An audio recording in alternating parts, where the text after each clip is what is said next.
복음을 진실되게 살아내기라는 제목으로 설교하겠습니다.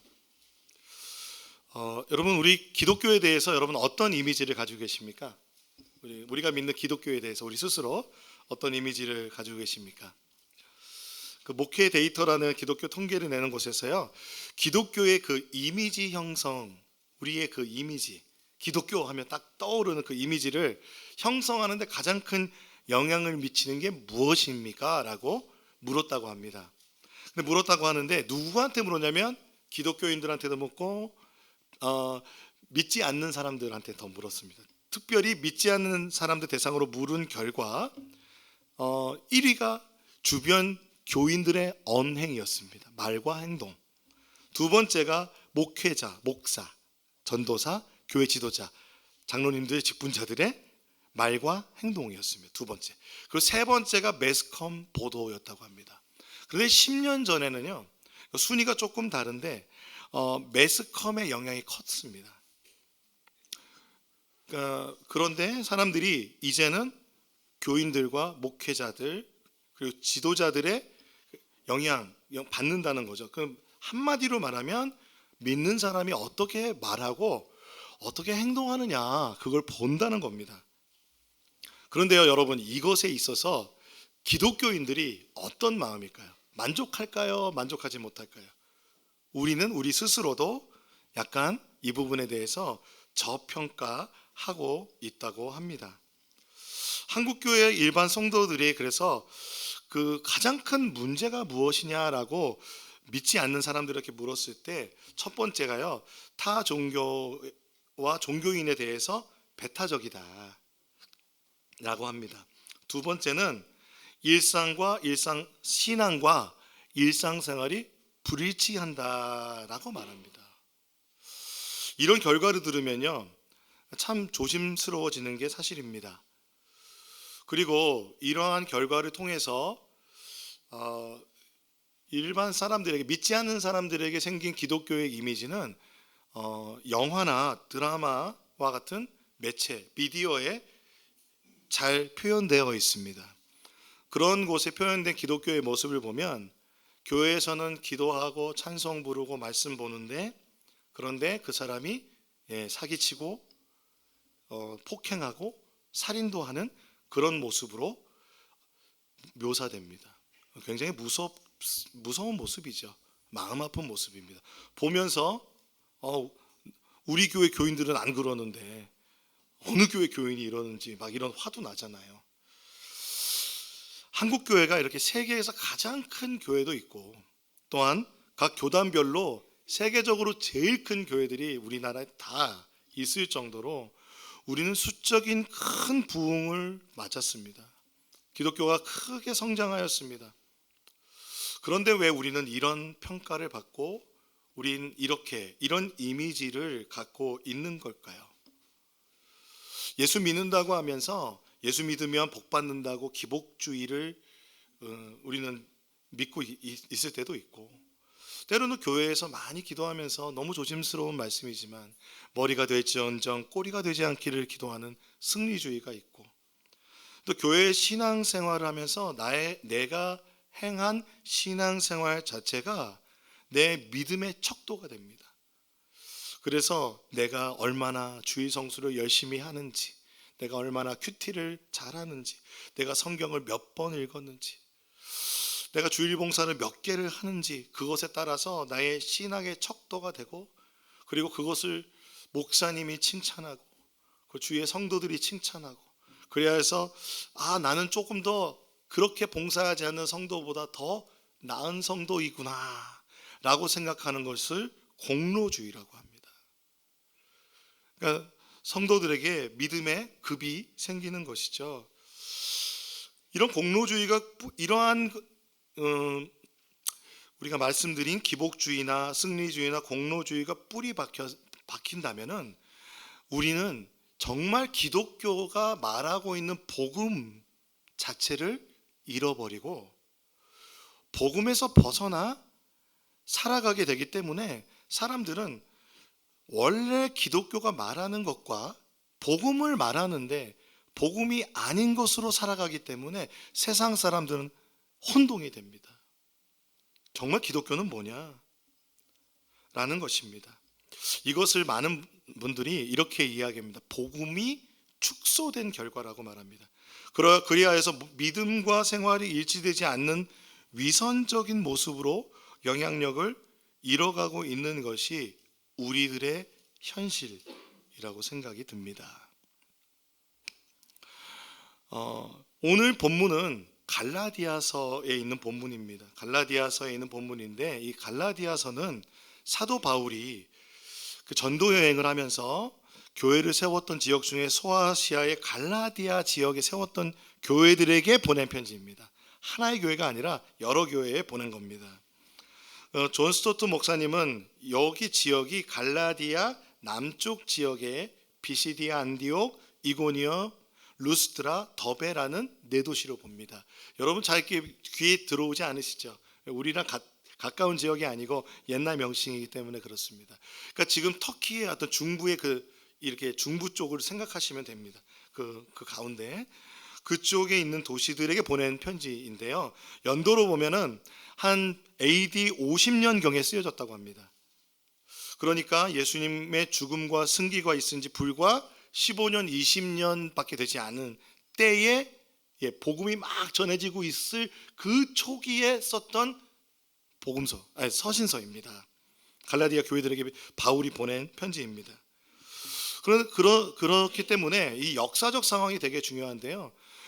이때 당시에는 예루살렘 교회가 있었고 이방인 교회가 있었는데, 먼저 세워진 게 예루살렘 교회죠. 예루살렘 교회는 누가 주로 예수를 믿었냐면 유대인들이 예수를 믿었습니다. 원래 유대교를 믿던, 하나님을 믿던 사람들이 예수를 믿고 메시아로 믿고, 그리고 그들이 성령을 받아 예루살렘 교회를 이루고, 그래서 그들이 핍박을 받아 이방으로 퍼지면서 이방인 교회가 되고, 주님께서 사울을 선택하셔서 이방인의 사도 바울로, 또한 안디옥 교회 파송을 받아 이제 선교 여행으로 이방인 교회가 막 세워지고 있었던 때입니다. 그러다 보니까 초기에 이 기독교회는 무슨 문제가 생기냐면 문화적 차이와 문화적 충돌, 그리고 교리의 충돌이 일어나고 있었습니다. 우리가 믿는 게 무엇이냐, 우리가 믿는 그 신앙이 무엇이냐에 대해서 정리가 되지 않은 것입니다. 그래서 유대인 그리스도인들의 입장과 이방인 그리스도인들의 입장이 달랐습니다. 그런데 여러분 잘 아시듯이 사도 바울이 어디를 중심으로 복음을 전했냐면 회당을 중심으로 복음을 전했습니다. 거기에는 유대인들도 있고 이방인들인데, 아예 유대교를 모르던 이방인이 아니라 유대교를 알고 있고 하나님을 믿고자 했던, 사도행전에서는 하나님을 경외하는 자들이라고 하는 이방인들이 예수를 믿었습니다. 그렇기 때문에 그들 안에는 서로 많은 얘기가 있었을 겁니다. 유대인들은 너희도 할례도 받고 그리고 모세 율법을 지켜야 되는 거야 라고 말하기도 했을 겁니다. 일단 예수를 믿을 때 바울이 전하는 복음을 믿으면서 예수 그리스도를 마음에 영접을 했습니다. 영접을 하고 그리고는 생활이 시작이 되잖아요. 삶이 시작이 됐을 때 걸리는 게 하나씩 생기는 거예요. 유대인들하고 이방인하고 밥을 먹어야 되는지, 그리고 이방인들에게 할례를 베풀어야 되는지, 안 해도 되는지.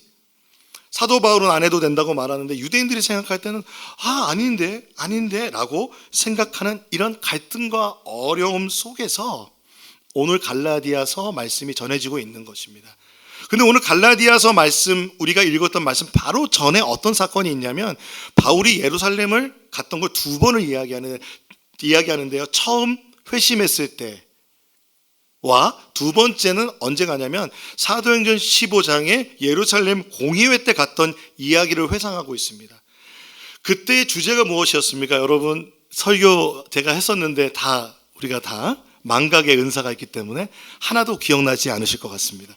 오직 믿음, 오직 은혜, 오직 말씀이라는 제목으로 설교를 했었습니다.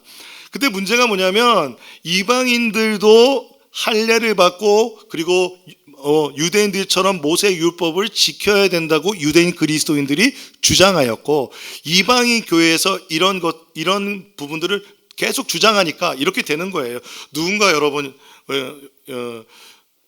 우리와 조금 다른 어떤 교리와 신앙의 표현이 있는 사람들이 오셔서 이거 이렇게 해야 돼, 이렇게 해야 돼 하는 분들이 한 분, 두 분, 세 분 이상이 되면 그러면 기존에 있었던 분들이 다 영향받습니다. 영향받고요. 그 부분에 대해서 영향을 받게 되는데 유대인들이 그렇게 얘기하니까 이방인들이 자신들은 그 어떤 것도 율법으로 지키지 않아도 된다고 사도 바울한테 가르침을 받았는데 헷갈리는 거예요. 해야 된대. 할례 받아야 되는데 그래서 분명히 할례 받은 사람도 있었을 거고 그리고 어떤 그런 사람도 열심히 듣는 사람들이었겠죠. 그런 혼란들 때문에 예루살렘 공의회가 이루어졌습니다. 그런데 어떤 다툼이 일어났다고 그랬죠. 아니다. 믿음으로 구원을 받는다. 예수님에 의해서 율법을 완성시키셨고 이제는 예수를 믿는 믿음으로 살아가는 것이다.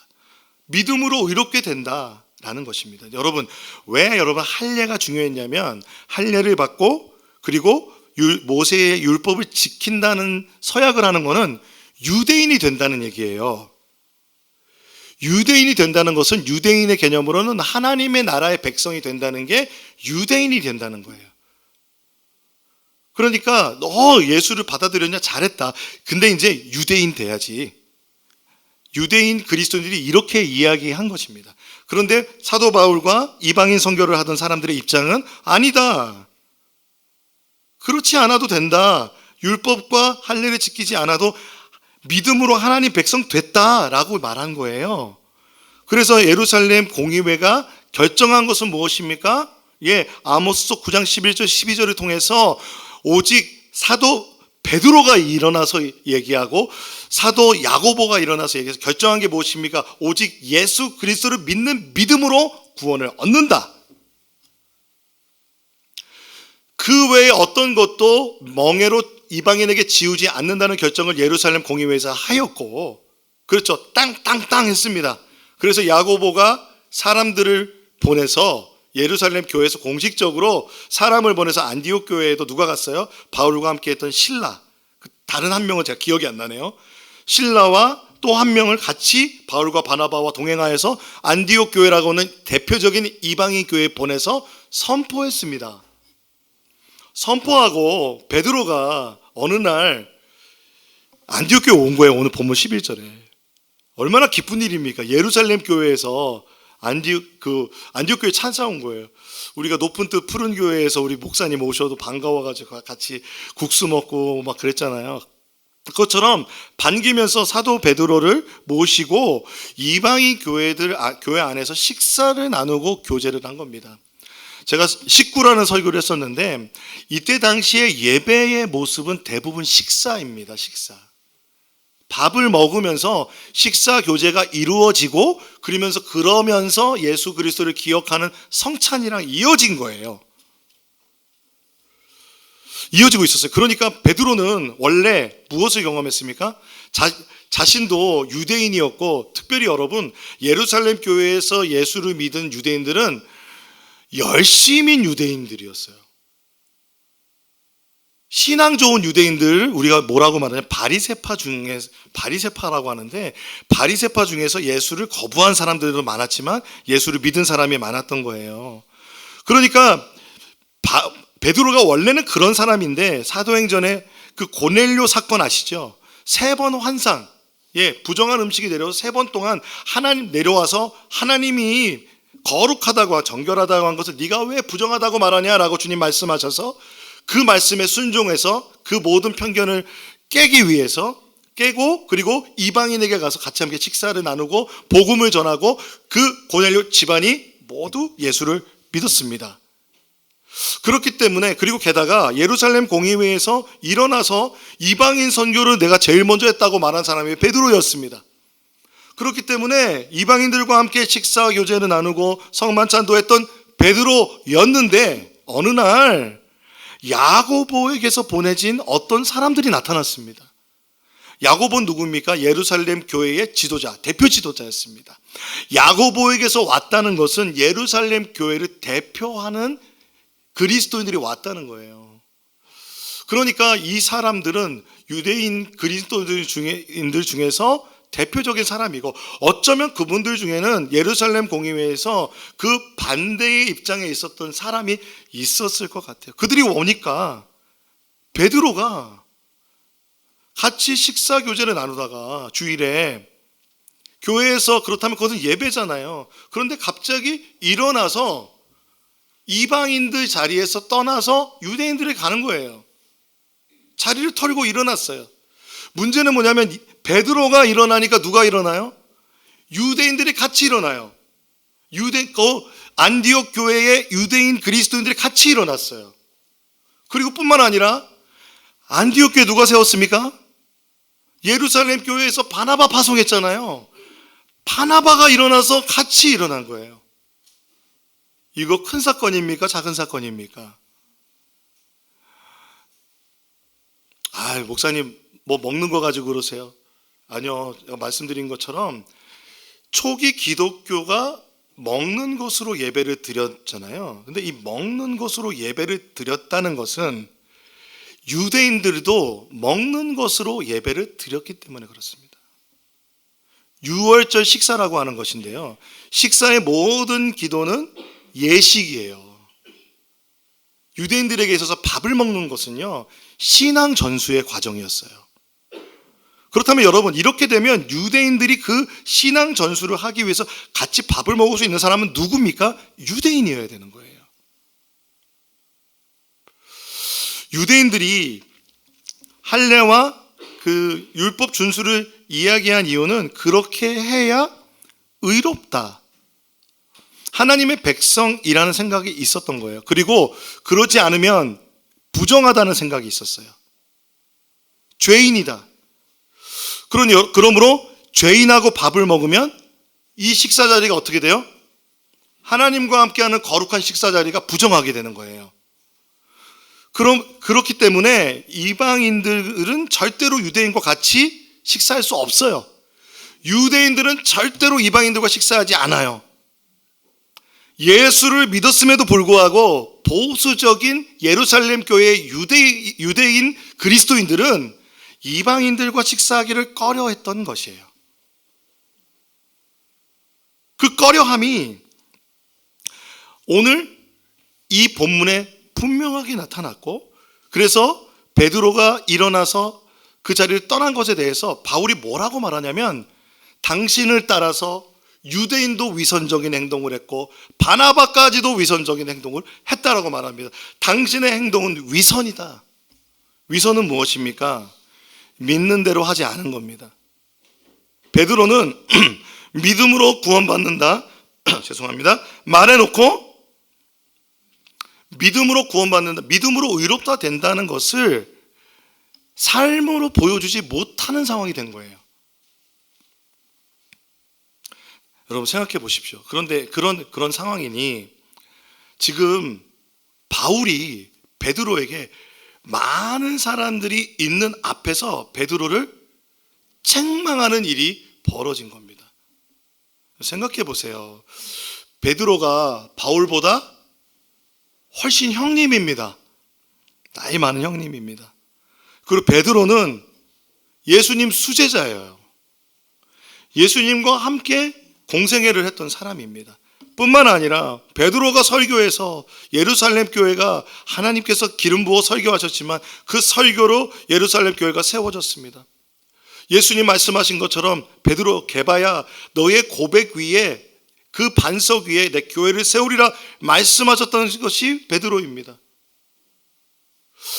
그러므로 사실 바울이 베드로에게 이렇게 책망하는 것은 바울의 입장에서도 어려운 일이었을 것 같습니다. 지금이나 그때나 이것이 정말 베드로를 존중하는 일인가, 교회를 시끄럽게 하는 일이 아닌가라는 생각이 들지 않으십니까?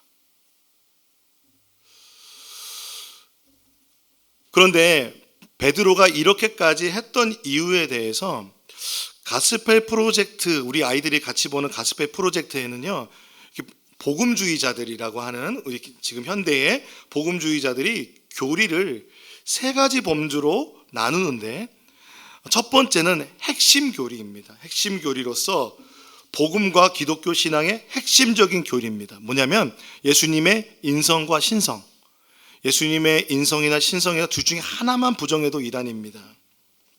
그리고 예수님의 십자가 속죄, 그리고 이신칭의, 그리고 성부, 성자, 성령 하나님의 삼위일체 교리와 같은 복음의 본질에 관한 문제를 핵심 교리라고 합니다. 이것은 기독교, 개신교라고 하는 모든 카테고리 안에 그리스도교라고 하는 것에서 다 있는 것입니다. 두 번째는 확신인데요. 확신은 뭐냐면 이 핵심 교리를 어떻게 실천하느냐에 대한 교리입니다. 어떻게 실천하고 이해하고 고백하느냐에 따라서 하나님 우리를 다양하게 인류를 만드신 것처럼 다양한 교단과 교파가 여기에서 생겨나는 것입니다. 그러니까 교단과 교파에서 그래서 이 두 번째 확신이라고 하는 그 믿음을 표현하는 것에 있어서 그 여러 가지 다른 모습들이 있습니다. 성찬을 하는 방법, 그리고 세례를 베푸는 방법, 그리고 교회 직제를 만드는 방법, 이 모든 것이 확신의 방법입니다. 세 번째는 선호입니다. 선호는 뭐냐면 각 개교회까지 내려가는 거예요. 각 지역교회에서 그 복음을 어떻게 신앙을 표현하느냐에 대한 교리라는 것입니다. 예를 들어서 예배를 예전적으로 드리느냐, 아니면 문화적으로 드리느냐, 우리는 어떻게 예배를 드리고, 또는 우리는 또 어떤 그 정관을 가지고 교회를 세부적으로 운영할 것인가에 대한 것까지, 어떻게 보면 이 세 번째 선언은 우리 교회에 이렇게 말씀드리면 좋을 것 같아요. 정관을 한번 바꾸려면 여러분 공동의회까지 해야 됩니다. 교인들이 다 동의해야 됩니다. 그리고 여러분 예를 들어서 선거 관리 규정도 저희가 그 공동의회를 했잖아요. 공동의회를 통해서 통과돼야 선거할 수 있습니다. 그러한 것이 선호입니다.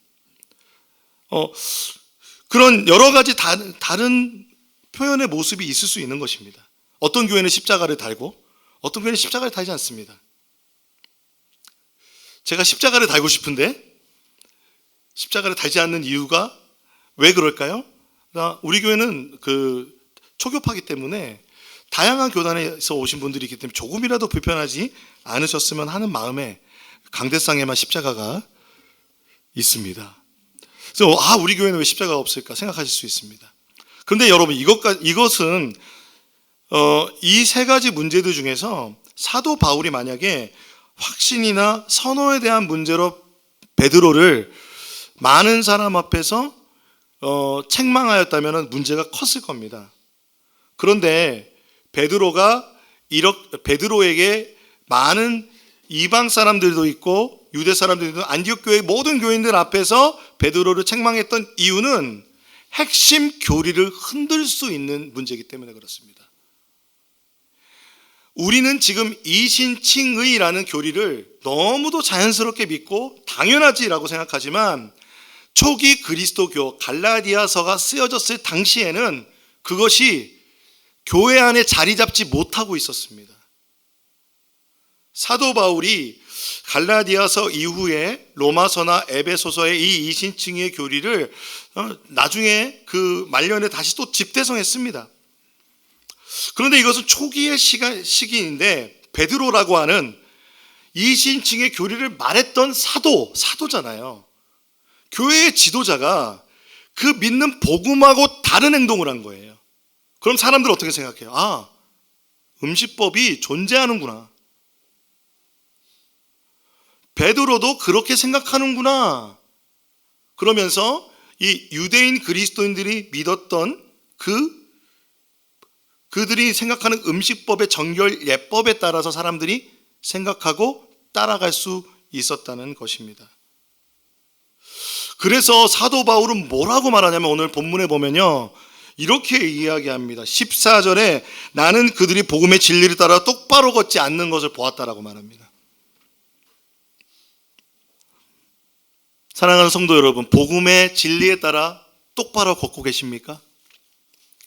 목사인 저도 이 부분을 항상 하나님 앞에 점검하지 않으면 우리는 복음의 진리에 따라 똑바로 걸을 수 없는 존재입니다.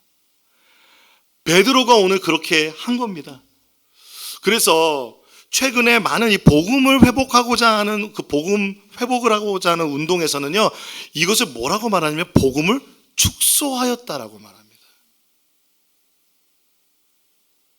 복음은 우리의 삶에 전체적으로 영향을 미칠 수 있을 만큼의 영향력인데, 복음을 그냥 내가 믿는 어느 정도까지만 하고 그 이외의 다른 영역들은 복음의 영향력 밖에 있는 거예요. 유대교를 믿는 그리스도인들은 이렇게 생각한 겁니다. 그러니까 그들이 음식복을 지킨다는 것은 예수를 믿어서 하나님의 백성이 돼야 되는데, 예수를 믿는 것 오케이. 그런데 그렇게 믿으려면 율법을 지키고 할례를 받고 음식법을 지켜서 유대인이 돼야 된다는 거예요. 여러분, 이게 지금 이해가 안 되잖아요. 순서가 완전히 바뀌었습니다. 말이 안 되는 얘기예요. 그런 얘기입니다. 사실 여러분, 베드로에게 바울이 지금 이 이야기를 할 때 저는 무례하게 얘기하지 않았다고 생각해요. 왜 그러냐면 16절 이후에 그러니까 바울이 분명하게 당신은 이방인과 같이 행동하는 유대인이면서 왜 이방인들 보고 유대인이 되라고 하느냐. 당신에게 그 자유함이 있는데 왜 그 자유함을 오히려 그 올가매는 그 멍에를 매는 유대인이 다시 되라고 하느냐라고 말했지만, 그 이후에는 복음의 은혜를 이야기하고 있습니다. 베드로 형님, 우리가 믿은 그 복음 있잖아요. 우리가 예수 믿고 우리가 믿는 복음이 뭔지 베드로 형님 알지 않습니까? 라고 말하면서 고백된 것이 갈라디아서 2장 16절이라고 저는 생각합니다. 갈라디아서 2장 16절 같이 읽어보겠습니다. 시작. 그러나 사람이 율법을 행하는 행위로 의롭게 되는 것이 아니라 예수 그리스도를 믿는 믿음으로 의롭게 되는 것임을 알고 우리도 그리스도 예수를 믿은 것입니다. 그것은 우리가 율법을 행하는 행위로가 아니라 그리스도를 믿는 믿음으로 의롭다고 하심을 받고자 했던 것입니다. 율법을 행하는 행위로는 아무도 의롭게 될 수 없기 때문입니다. 그래서 바울이 다시 주장하는 것은 이신칭의입니다. 오직 복음을 믿음으로 의롭다 칭함을 받는다는 것입니다. 같이 한번 읽어볼까요? 시작. 이신칭이 오직 복음을 믿음으로 의롭다 칭함을 받는다.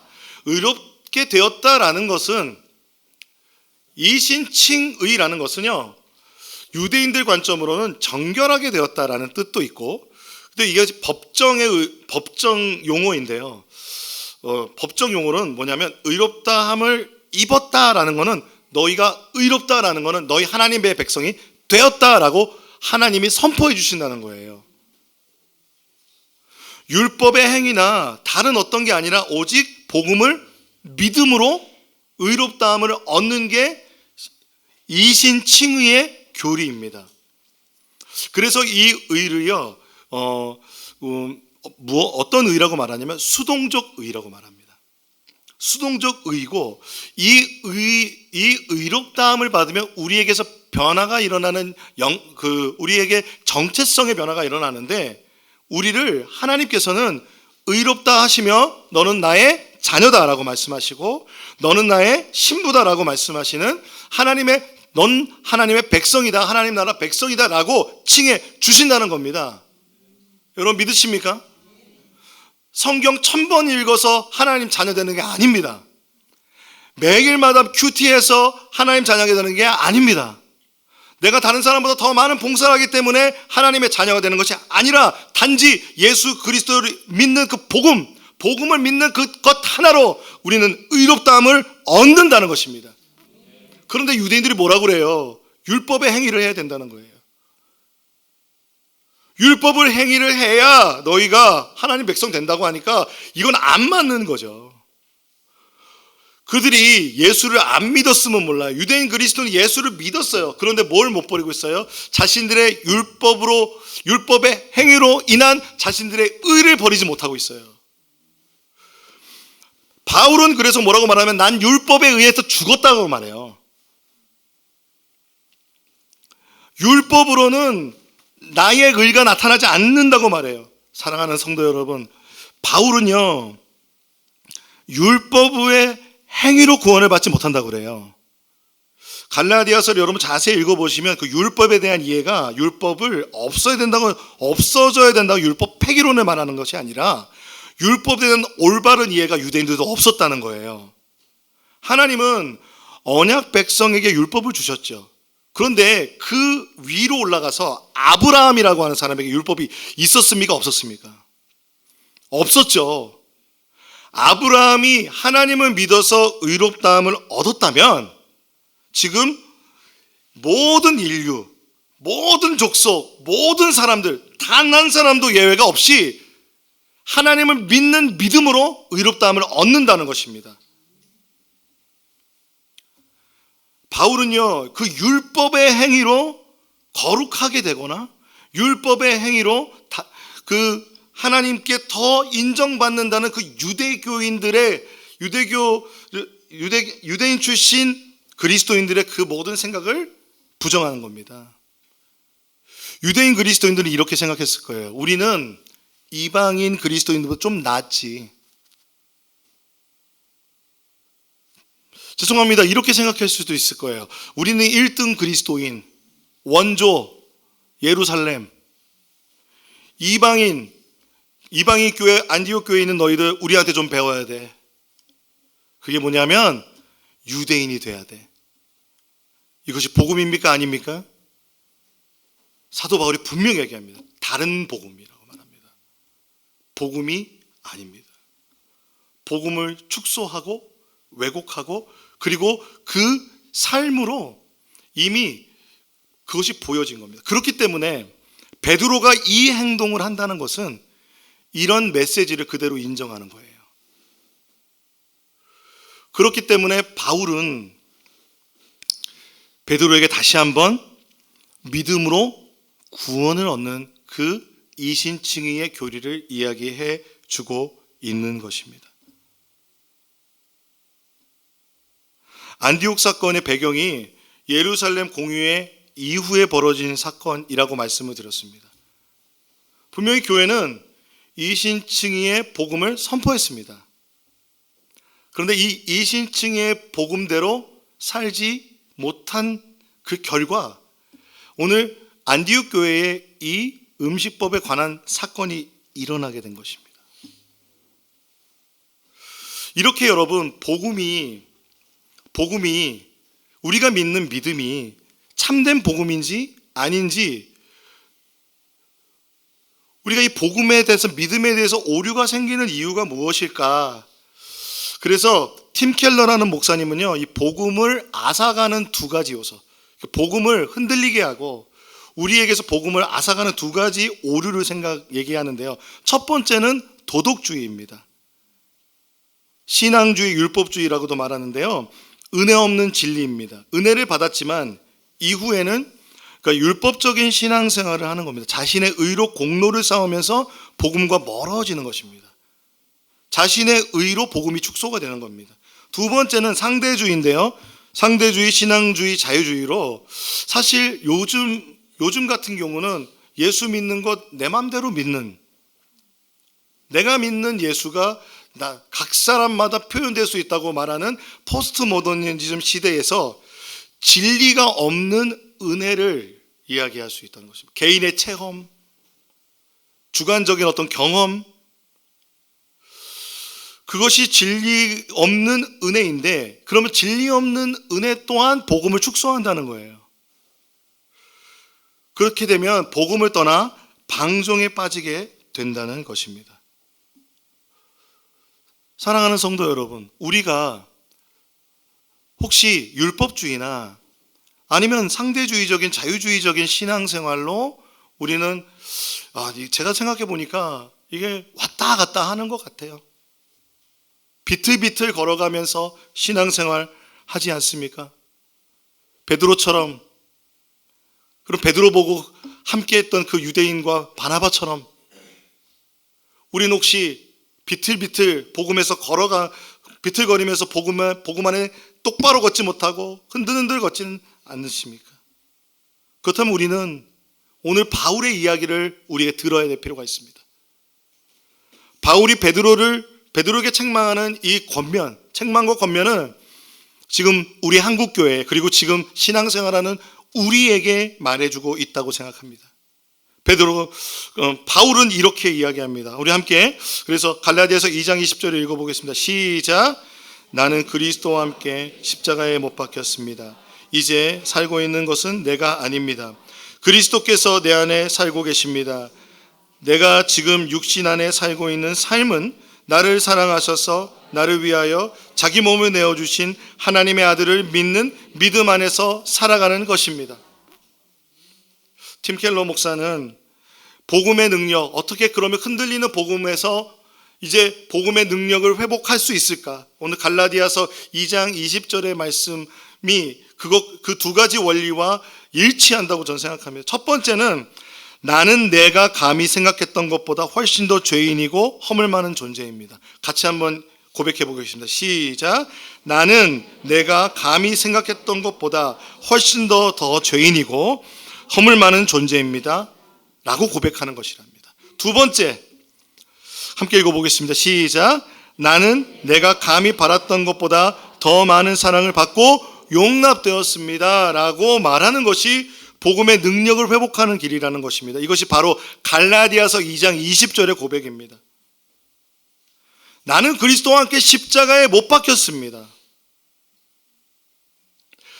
내가 지금 육신 안에 살고 있는 것은 나를 사랑하셔서 나를 위해 자기 몸을 내어주신 하나님의 아들을 믿는 믿음 안에서 내 안에 계신 예수님과 동행하여 나의 자아는 죽고 예수의 복음으로 살아가는 것, 나는 죽고 예수로 살아가는 그 삶을 살아가는 것이 바로 복음이라는 것입니다. 어떻게 보면 우리는 은혜를 받습니다. 그리고 하나님 예수 그리스도의 진리에 따라서 살아가야 됩니다. 그래서 이것을 기독교 교리에서는 오늘 교리적인 얘기를 좀 많이 드리는데요. 은혜를 이신칭의라는 것을 은혜로 바라봅니다. 우리가 의롭다함을 받을 때 수동적인 의죠. 하나님께서 우리를 은혜로 아무 자격이 없는데 의롭다 해주셨어요. 그런데 두 번째, 진리의 측면은 성화의 측면입니다. 예수 그리스도를 닮아가고 하나님의 나라의 삶으로 살아가는 것이 성화인데, 많은 분들이 바울은 분명히 은혜와 진리, 그러니까 칭의와 성화, 이 모든 면에서 예수 그리스도의 은혜, 예수 그리스도의 복음, 오늘 갈라디아서 2장 20절의 복음을 적용해야 된다고 말하는데, 은혜는 적용하는데 성화를 적용하지 못하는 경우가 있다는 거예요. 어떤 때는 앞서 말씀드린 것처럼 너무 은혜에 치중하고 때로는 너무 진리에 치중되어 있는 우리의 모습이 있다는 것입니다. 한국 교회는요, 때로는 너무 칭의에만 적용해서 은혜를 너무 강조하여서 그냥 막 은혜 받을 수 있다고 하는 값싼 은혜로 은혜를 만들어 버리는 것 같습니다. 그래서 상대주의적이고 죽을 때 잠깐 예수 믿으면 되지라고, 이것은 구원을 잘못 이해한 겁니다. 물론 주님께서는 죽기 직전에도 구원해 주십니다. 그러나 사도 바울이 말한 칭의와 성화의 개념은 그냥 은혜 받고 구원받으면 천국 간다, 여기서 끝이 아닙니다. 반대의 방향은 뭐냐면, 성화의 측면에서 복음을 잘못 적용한다는 것은 우리가 예수님의 속죄로 의롭다 하시는 칭의를 받았는데 또 우리는 무언가 더 해야 하나님 나 사랑하신다고 믿어요.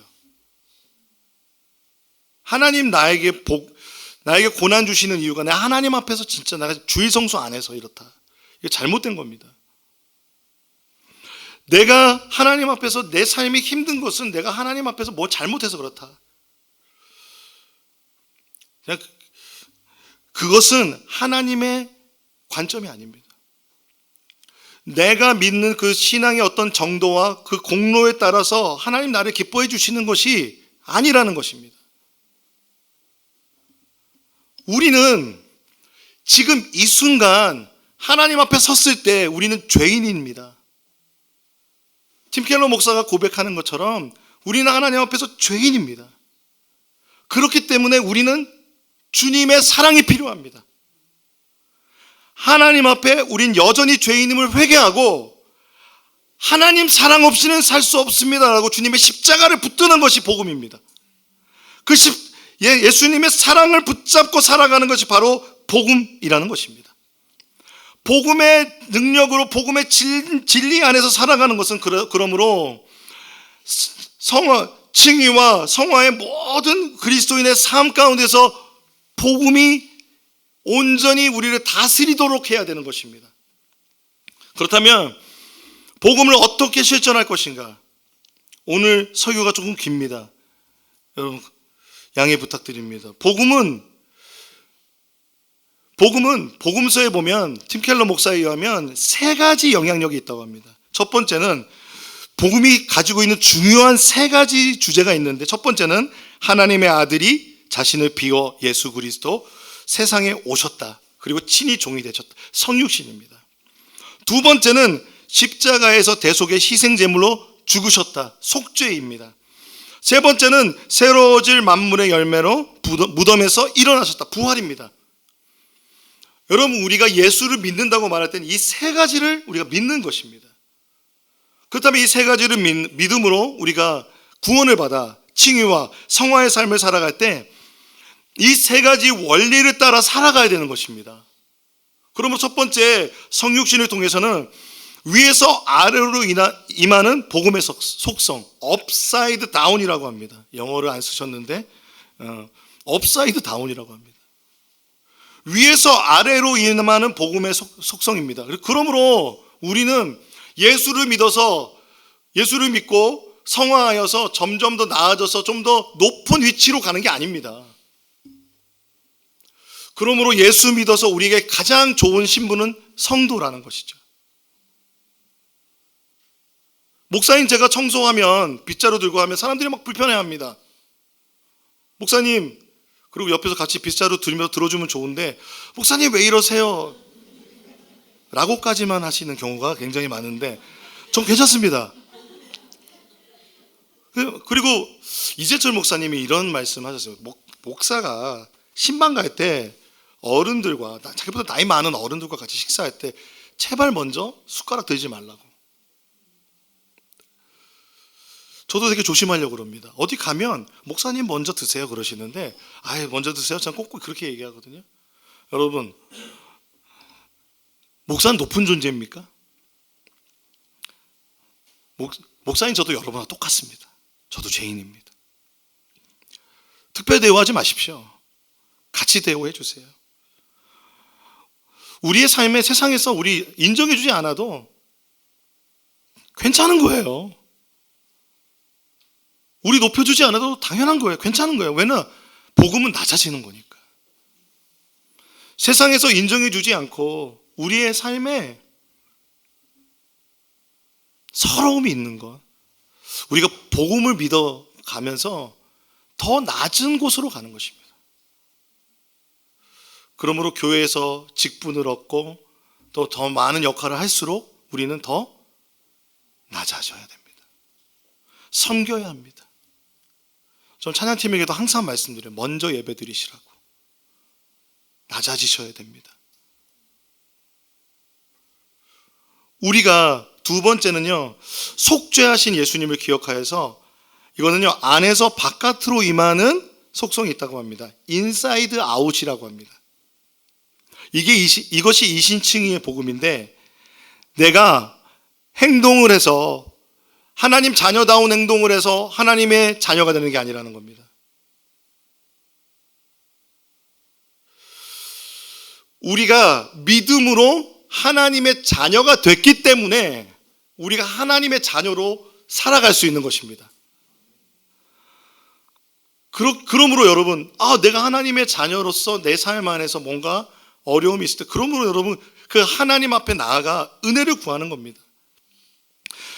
우리가 예수 예미싸움이라는 것을 하는데요. 그것이 율법이 되지 않는다는 것은 이런 의미입니다. 그것을 통해서 하나님의 자녀가 되기 위함이 아니라 내가 하나님의 자녀됨에 감사하여 하나님 말씀 앞에 나가는 것입니다.